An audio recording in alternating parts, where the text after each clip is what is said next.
ង់រੂបែបនឹងយូរប៉ុណ្ណាទៀតអារីចង់ផ្លាស់ប្ដូរគេតតែអាចផ្លាស់ប្ដូរខ្លួនឯងជាមុនសិនការជួយខ្ញុំឲ្យបើកទំព័រថ្មីជាមួយនឹងដាតូសូតាំងពីពេលនោះមកគ្រួសាររបស់ពួកខ្ញុំយើងកាន់តែធ្វើវារឹតតែមានគ្រោះថ្នាក់ជីវិតយើងគ្រប់គ្នានេះគ្រាន់តែជារបស់លេងអ្នកមានប៉ុណ្ណោះត្រូវក្រុមកំភ្លើងពីណាក៏មិនដឹងមិនបាច់ខ្វល់ទេតារាមណាយើងនៅជុំគ្នាគ្មាននរណាចោះចូលជាដាច់ខាត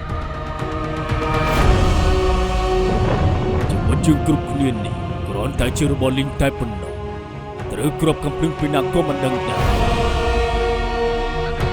លឺរបស់ខ្ញុំមិនខ្លាចស្លាប់ដោយសារតែនាងនោះទេខ្ញុំចង់បានក្បាលអាសាំឈាមត្រូវតែសងដោយឈាម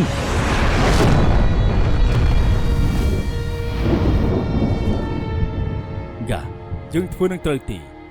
មានផ្លូវផ្សេងដែរទេនឹងយើងមិនអាចឲ្យពួកឯងគ្រប់គ្នាបន្ថយជីវិតដោយសារតែមនុស្សម្នាក់ទេ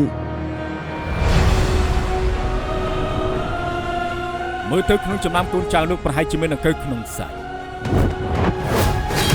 ហើយយើងនឹងអូសកលជនក្បត់នោះឲ្យបាន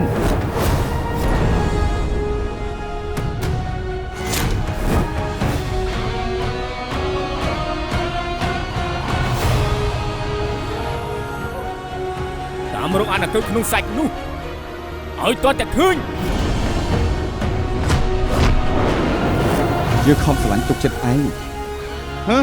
យើងផ្ដល់ឲ្យឯងគ្រប់បែបយ៉ាងហើយយើងក៏ធ្វើអញ្ចឹងតែងថើ